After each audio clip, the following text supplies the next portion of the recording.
Hello beautiful! So today ay katuloy lang po ito ng vlog natin yesterday. So I was surprised na may flower bud na pala ito aking kristata. So puti na lang, naglinis ako ng mga gymno, yung mga damo-damo, tinanggal ko.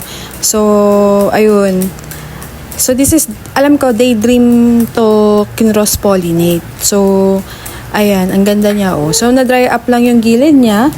Actually, siya mismo, dry na. So, babawin na lang ako dito para mas maganda pa siya. And lalagyan ko yan ng mga bato-bato, toppers, para naman mas maganda tingnan. So, ayan. Excited na ako for the flower bud. So, hopefully is masaksihan ko talaga yung flower bud nito at di ko makalimutan. So, another one na matagal na sa akin. Dalawang taon na siya na ito sa akin. So, this is Haworthia. Choco Haworthia. Actually, mababait ang mga Haworthia. Pwede mo silang pabayaan. Hindi ka mahirapan. And ang mga Haworthia, once na stable na yan, matakaw sila sa tubig. Kagaya nito, ang dali niyang ma-dry up. To think na ang setup nga dito is hapon. So, ang tama ng araw dito sa rock ko is afternoon sunlight. So, talagang mas madali silang ma-dehydrate. And, yun, binabantayan ko siya ng pagtutubig. And once na niripat mo sila, madali sila mag-offset.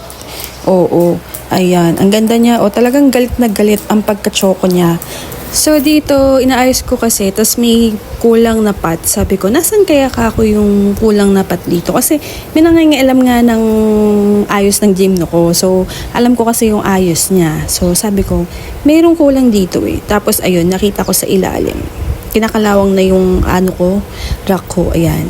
So, ito yung cristata. So, this is my first cristata ever. Kaya, hindi ko siya makalimutan. Ayan, ang ganda niya. Kasi para talaga siyang bonsai.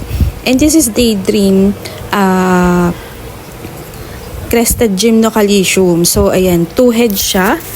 So, na-dry na din to. Kaya tinago ko sa ilalim. Kasi nasusunog na nga siya. So, ayun, kailangan ko na din tong i-repat kasi dry na siya. So, yun lang. Thank you for watching and everything nice at Mish Second and Love. See you again tomorrow for another beautiful vlog at 7 p.m.